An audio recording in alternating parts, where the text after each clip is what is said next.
You're listening to The People's Pitch, the official podcast of Minneapolis City Soccer Club, brought to you by footballstadiumprints.com. Let's start the show. And as I talked about just a couple minutes ago, as Joe Watt stands over this one, he appears to be the one taking the penalty here. This is a huge confidence booster if you're Duluth. Worst case scenario for City right here. And it stopped! Yes! And it stopped! Totally redeems himself. Matt Elder redeeming himself. Oliver with the right foot. The shot is goal! Oliver! Justin Oliver will break the scoreless tie. And it is 1-0 Minneapolis City. Is Hutton now on the offense with the left foot. Goal! And it is now 2-0 Minneapolis City. Good finish. Nick Hutton taking his quick victory lap. This is The People's Pitch, the official podcast of Minneapolis City SC. I'm your host, Nate Morales, joined as always by Minneapolis City founder and, of course, my friend from the booth, John Bizworm. John, it's warming up, man, and all the snow's gone. You'd be forgiven if you were thinking about soccer a lot more. I know I am, but is the weather giving us a fake out? Are we heading into real soccer times, or is just this like an early thaw and we're going to get locked back down into the frozen wasteland before it's actually time to roll a ball out? It's Minnesota, Nate. It's going to snow in early April, and we're going to have a rain out for our first game. You know how it goes. A boy can dream. A boy can dream. Yeah, there's plenty of soccer though, and I'm super excited today to talk about what we're going to talk about. So, what are we talking about today, Nate? Yeah, man, today we're diving deep into the new faces around the club, starting with the club's new sporting director, Casey Holm. And then we're going to wrap by covering off on some of the new signings that Crows fans might not be familiar with. I'm super excited to talk to Casey because I have sat in that seat before and I no longer have to. And you'll all hear about the quality that we replaced my saggy ass in that chair with. So so let's get started, Nate. Let's talk about some players. Hey, at least you're stepping away gracefully. Yeah. It's kind of nice not having to do a lot of things with the club, even though I'm more than happy to. It's kind of nice. Yeah. So this offseason has brought a shift in the front office as the club throws brain power and resources behind the Oliver Flintham era at Minneapolis City. One of the more interesting moves has been the appointment of Casey Holm as sporting director. Casey is the men's soccer coach at Division III WIAC powerhouse, my alma mater, the University of Wisconsin-Eau Claire. But fans might know him better in his prior role, stalking the sidelines as a coach and as front office bigwig at St. Croix Soccer Club and of course the UPSL and USL2's St. Croix Legends. But now he's all ours, and he's with us on the show. Casey, welcome. It's great to have you. Thank you so much. It's a pleasure being here. So, Casey, we start off all of our interviews, specifically our first time interviews with folks, by learning a little bit about you and your soccer journey. So why don't you give us a little intro to yourself, talk about your soccer life, when you got started, what the journey was, where it's taken you in your career, that sort of thing. Okay. Started back when I was like 4 or 5. Parents dropped me off for like rec soccer, roll out of the car, sprint over their team. My parents get out and come make it over, and already scored 4 to 5 goals, and coach comes over and was like, this kid's natural. Let's make this happen. Grew up I was born in Rapid City, South Dakota. I moved to like Pierre, South Dakota, and then made my way out to the Twin Cities for high school. Went to Hudson High School. Kind of played club in the area, played for Hudson High School, made my way to Dakota County Tech, started their program, kind of was coaching that at the same time as playing, was their first recruit, and then made my way to Upper Iowa, and then transferred home to UW River Falls to finish my teaching degree. And at that time, I took the high school job at North St. Paul High School. Coached there for like 11, 12 years. Won a state title in 2013. Made my way to St. Thomas, given the opportunity to coach college there with John Lowry. 3 years there, Sweet 16, Elite 8, Final Four runs. And then the job at Eau Claire opened up. as a head men's coach. Brand new program, so started that from scratch. And since then, we've been round of 32, Sweet 16, and Elite 8 in a 4-year program. And then Man, it's like you're almost reading my notes here. So my next question was, like you mentioned, you started the program at UW Eau Claire, Go Blue Golds, in 2021. And it was truly the beginning. And I'm sure it was a big task. Can you kind of explain to our listeners what goes into building a program from scratch at the college level? So, I mean, the crazy thing is back in 2020, 2021, 2022, back then, I mean, that's COVID, right? Mm-hmm. So to start that story, I got hired March 9th and the world shut down March 12th. So they handed me a laptop and sent me home. See you later. At that time, obviously I had 0 recruits, 0 team, didn't even know if there was going to be a season the following year when, everything comes together. So building a team with kids in small boxes, their little 8x8, 10x10, whatever it was, and trying to find kids was really, really interesting. The good part was that being that I coached at St. Croix had been 21 years up until I took this job, I had a quality foundation of a lot of really high level and good kids that I could draw on. Also being at St. Thomas and kind of being in charge of recruiting and taking care of all that, and a lot of other good kids. So I would say it's a lot to try to get 30 freshmen to buy into what you're doing. But with that said, I kind of was blessed that COVID hit, so other people couldn't see these kids. And sure, since I already had those prior relationships, it just lent to those kids trusting what we had kind of already built on, and then them coming and joining me. What was it like when you found out like that the season really wasn't going to be a thing? Like, how did the players take that? My start date was actually the next season, so it wasn't actually a big deal because I wasn't planning for that. So we didn't really even have a team, so it didn't really matter, I guess. Sure. So fast forward to today, what are the differences or changes in how you approach things, seeing that you're no longer in that startup mode? Obviously, we'll take the pandemic out of it completely. Pretend the pandemic didn't happen. And how you've kind of positioned the Blue Golds into a top program in the region and an NCAA tournament mainstay. I would say, the biggest thing is that we've set our culture. We have a lot of really good guys. We have a lot of, facilities and things that lend to our success. When we got to campus, the women's team played off campus on a grass field. When the men's program started, they brought onto campus a turf stadium.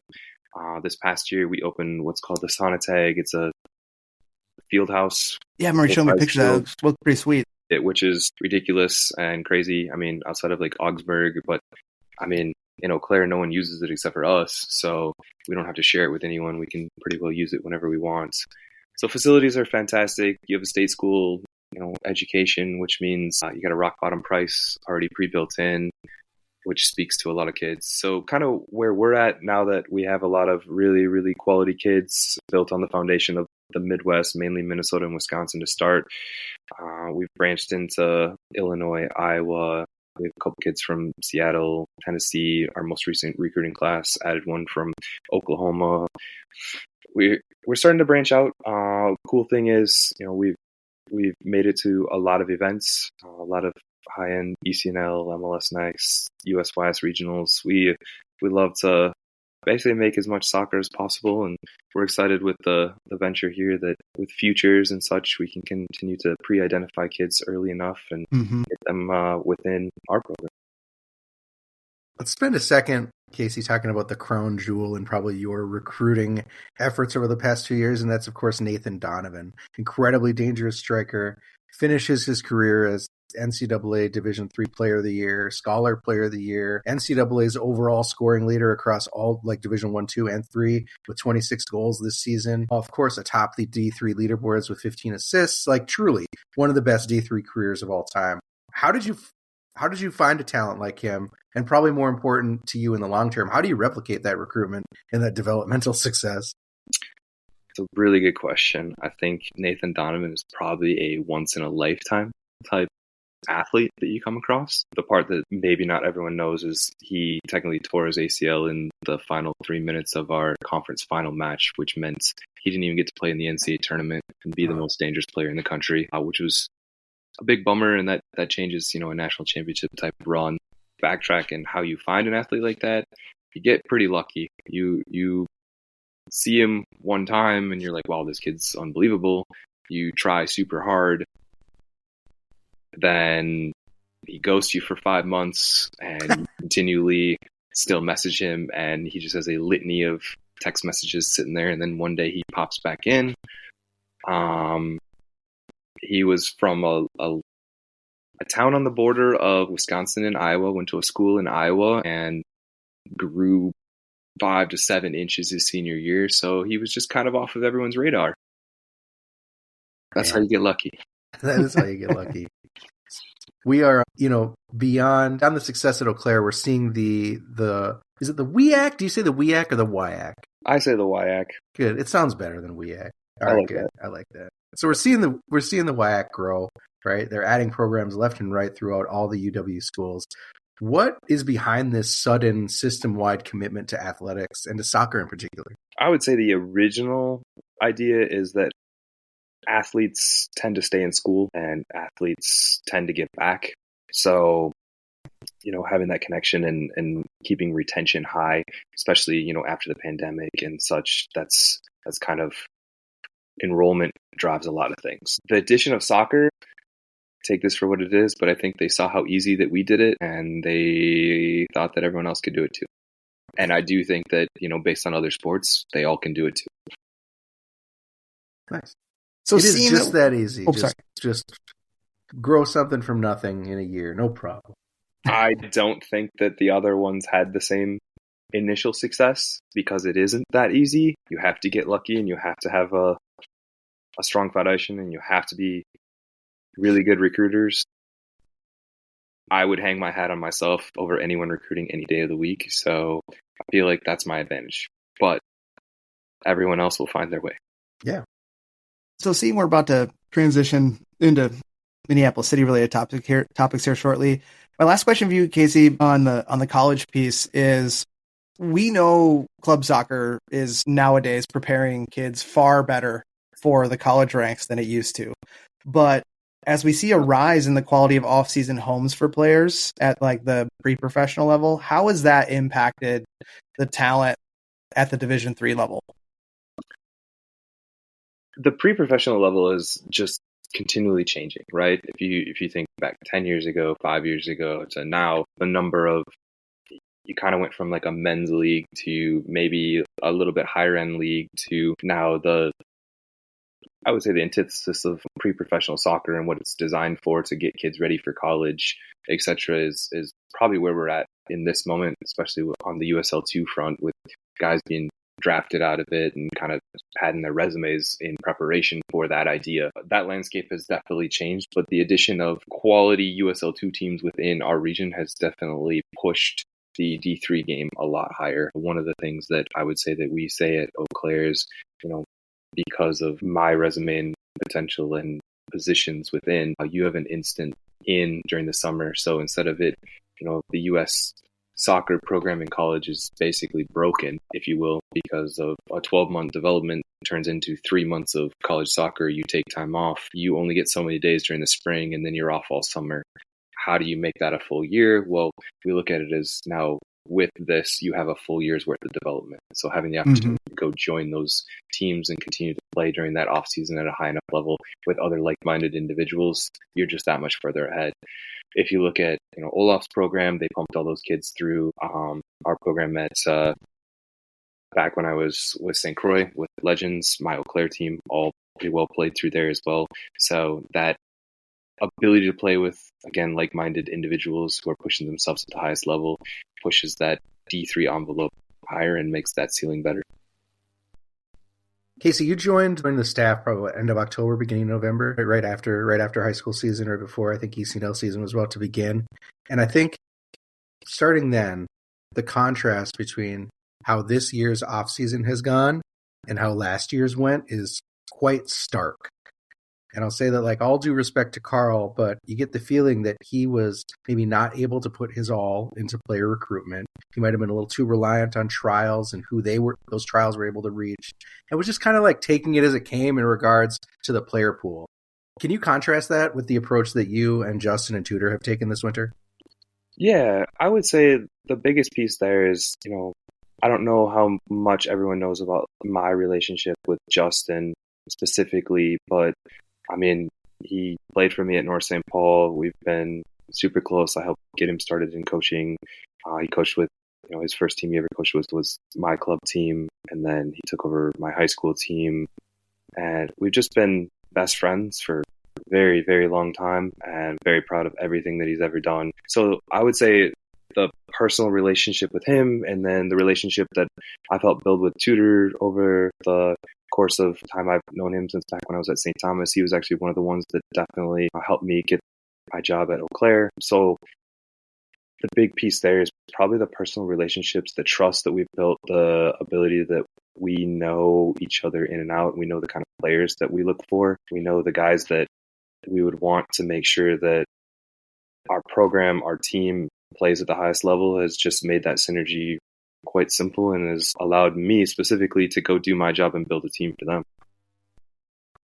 Fans are going to see a lot of new faces this season. We already are, of course, on the social media announcements of new players. And that's due to you and the guys taking a more aggressive approach to recruitment, I guess. We're seeing players from Drake, UC Charleston, St. Louis. These are not teams whose players have found themselves in our orbits in the past, or whose coaches have been open to letting their talent spend the summer here. What do you think has changed?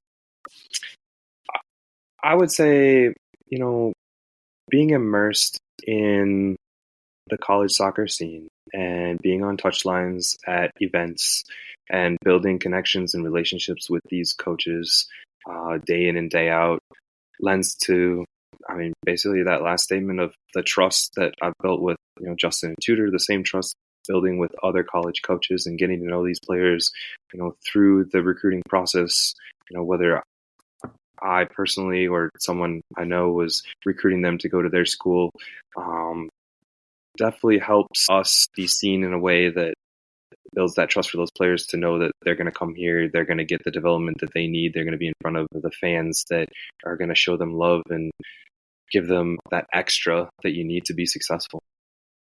So not only are the Crows shaping up to have a new look, but in the division, we have a new look as well. What are the team's goals as we join the Heartland division and spend another summer getting to know some new competition? I think every team's goal, it should be, is to win it, right? Like, that's why we play. We play to win. So objectively speaking, we want to win the Heartland division. It wouldn't matter who was in the division. However, we still have our rivals of St. Croix. We have Rochester. Rochester looks to have found their way within the realm of recruiting top end talent. They have a different setup than us, and they'll be housing kids and putting kids in some situations to help them out. So they look to be quality. Then we jump across. RKC still stays, and they've had a really good setup, really good organization that has done a good job, especially within that area, which is a hotbed. And Babs basically closing shop essentially pushes all those kids there. And then we'll add the three Chicago groups. I would say Riverlight's probably the best of them. They performed really well last year against Peoria, which a few years back, if fans remember, Peoria being quite successful. And then those guys could roll. Well, they were good. Very good. So shitty kits, but they could really play. That's probably part of the whole thing. Like, don't pay attention to us because we're wearing T-shirts. Right? Their first couple announcements have been class, so very interested to see what they roll out. But I would say, division wise, we have some very high end teams, and we might have a couple other teams. Let's put it that way. Not letting too much out of the bag right away. I like it. So last question for you. This could be kind of singular focus, or you might have a few things, but what are you most excited for the season? Like, is there anything in particular, any players that we've announced that you're excited about? A couple things. I would say the number one thing I'm most excited about is to put the team that we have built in front of our fans. I really want to see the fans interacting with them when we score goals, getting excited. I would also say the size of our group is going to come into play. We've got a couple 6'4" strikers, 6'4" center backs. We've got some good size. So we'll have a nice mix of being able to play a brand of soccer on the ground, knock it about. But if the ball needs to get in the air and we need to get dangerous, we need to get set pieces on. We have a quality mix of both, and I think our fans are going to be really, really excited about the athleticism piece and the youthful exuberance of the guys that we brought in that will score goals and get it done for them. Love hearing that. I like calling goals on the live stream. We've had a hard time doing that the past couple of years, so I'm really excited about that piece. Well, hopefully we have that fixed. Sounds good. Well, Casey, thanks a lot for joining us. We're super excited to have you on board. Hopefully you like us as much as we like you. So really looking forward to the next season, and happy to hear that, again, we're going to score goals. Absolutely. My pleasure, guys. Thanks for having me on. All right. We'll talk to you later. The new look Crows, of course, bring a lot of excitement, but all these new faces also mean that we have so many players to learn about ahead of them taking the field in May. So let's dive into some of this talent that Casey, Justin, and Tudor have landed and talk about how they might contribute to the Crows in 2025. John, I want to start with a trio of Drake guys. First up, we've got defender Cole. Is it Schrage? I think it is. All right. And he's a junior coming to us from, like I said, Drake. So Cole is from Urbandale, Iowa. He played youth soccer with VSA. They play in the ECNL. From a high school perspective, first team All-State as a senior and All-State honorable mention, as well as All-Conference 2 times. So a lot of quality from a high school perspective. He goes about 6'2", so we're continuing to pad the back line with some big trees. From a college perspective, in 2024, he featured in 15 games for Drake, all 15 starts, and was able to knock in a goal and a couple of assists. And like I mentioned, and from what we talked about with Casey, adding some of that height is across the board. Instead of having maybe one or two tall players, now we have multiple options when, again, like what Casey was saying, if you want to move the ball from the ground to the air, we don't have just one person we can be targeting on set pieces. The other teams are going to have to deal with a lot of height, and including a player like Cole. Yeah, you can't just plan on boxing out Nick. No, you cannot. All right. Also from Drake, John, we've got striker Preston Kipnusu, who is a sophomore at Drake right now. So Preston comes from West Des Moines, Iowa, via Valley High School. And from a high school perspective, he was the Iowa Gatorade Boys Player of the Year in 2023-2024 in his senior year. First team All-State, and he was U.S. Club Soccer National Cup All-Tournament Team honoree. And he goes by 6'4". So we've already talked about another 6'4" forward in Joe Highfield. Now you're adding Preston to the mix. From a college perspective, a little bit more from a minutes played perspective in his first year, as opposed to that when we talked about Joe, he kind of had that redshirt year where he wasn't featured, but then hit the ground running this year. So in 2024, Preston played in 17 matches, 15 starts with 4 goals and an assist. So really, really good freshman year from a forward. And again, that shows that, the goals might also come from someone like Preston being able to also create off the dribble or create his own shot, as opposed to just trying to find the head in the air. That'd be great. Finally, John, we've got center midfielder Jackson Kirsch, a junior at Drake. Another Iowa native from Marion this time, played on that VSA team that we previously mentioned. He was the Gatorade Player of the Year in Iowa in 2022-2023, so right before Preston. He was the Des Moines Register, I believe that's their world-renowned newspaper, Player of the Year, and he was the Eastern Iowa Player of the Year twice, All-Metro Player of the Year twice, and Conference Player of the Year twice. And Jackson is, as you mentioned, a center midfielder. Goes by 5'10", so not in the 6 range, but does have some decent size for more of an attacking style center midfielder. Played in all 17 games for Drake this year, scoring 2 goals and having 2 assists. Definitely one of those creative on the ball midfielders who can get players involved around him, but also has the ability to break down a back line off the dribble and can shoot with both feet. Like really what you're looking for in that kind of number 8 or maybe even a number 10 player. Nice. It's quite the package from the Bulldogs to have. Lucky that these guys have internships or spending their summer up here in the cities. That's really nice. I know that some coaches like to keep their boys together for the summer, so this seems like a good deal for that coach. And hopefully between these guys, and I know upcoming Drake freshman Elijah Fearing has been in and around Minneapolis City, like we're going to develop a nice pipeline from Des Moines in the future, hopefully. Well, yeah, I mean, it's just like, well. It's just like in a college situation where you get in at one high school or one club, and all of a sudden you see, a legacy of players coming through. I think this goes to show the relationship building that Casey was talking about from a recruiting perspective. To move Elijah aside, it wasn't obviously a straight swap like, hey, we have Elijah and you give us these three players. But having that relationship with the coaching staff, and like you said, coaches kind of wanting to see if they can get, as many players as they possibly can. I'm not even sure if the rules changed, but regardless of how many players can play on one team, hitting that allotment with having, a defender, a forward, and a center midfielder all playing together from one college is a really good thing for any college coach from a summer perspective. Absolutely. Up next, John, we've got another striker to talk about, and it is the St. Louis sophomore Andrew Heckenlabel. Yes, Andrew, another Iowa product. He comes from okay, I'm gonna try not to butcher this. Ankeny, Iowa. Yeah. He was a Minnesota United MLS Next player in high school. He was first team All-State in 2023, first team ECNL All Heartland Conference 2023.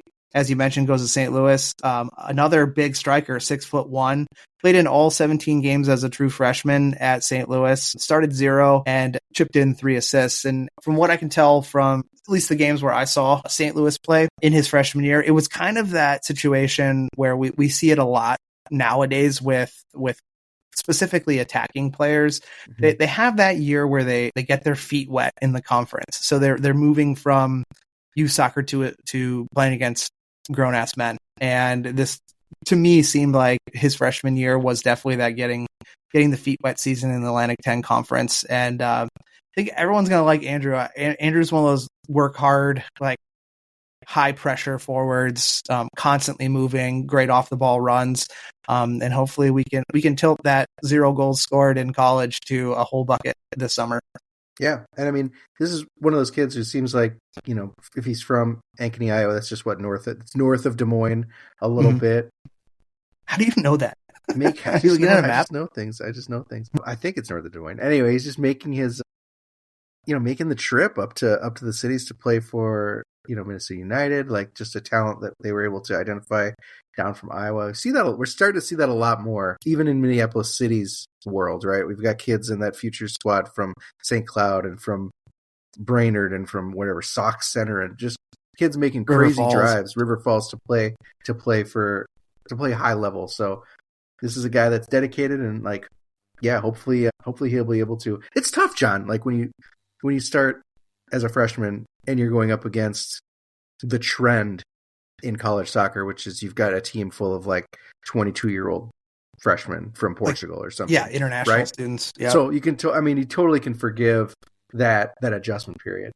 Oh, absolutely. I mean, it's like anything. Even when you start a new day job, they give you a little while to get your feet under you before you have to start to perform. Yeah. Speaking about international students playing for Division I programs, up next is center midfielder Sid Kerr. He is a graduate student finishing up his graduate/senior year at St. Thomas. Yes, and I believe, you'll have to correct me if I'm wrong, our first Brit that we've had at Minneapolis City. I believe that's correct, right? I'll have to think about it. I don't think we've had any English players. We had some Germans. Yeah. But anyways, Sid comes from Croydon, England. He spent time before St. Thomas with the Everton U18 Academy team. He's a 6'2" center midfielder. Everything you want from a defensive center midfielder: size, grit, passing ability, hard tackling, the energy guy. I have to assume I haven't been close to the sidelines, as close to the sidelines to be able to hear it, but you have to believe his banter game is pretty strong as well. Just by seeing him play, you'll get it. He played, I think, all but 30 minutes this year for St. Thomas, 13 games played, 13 games started, offered in a goal and an assist. So really excited to have kind of that gritty, no bullshit center midfielder back.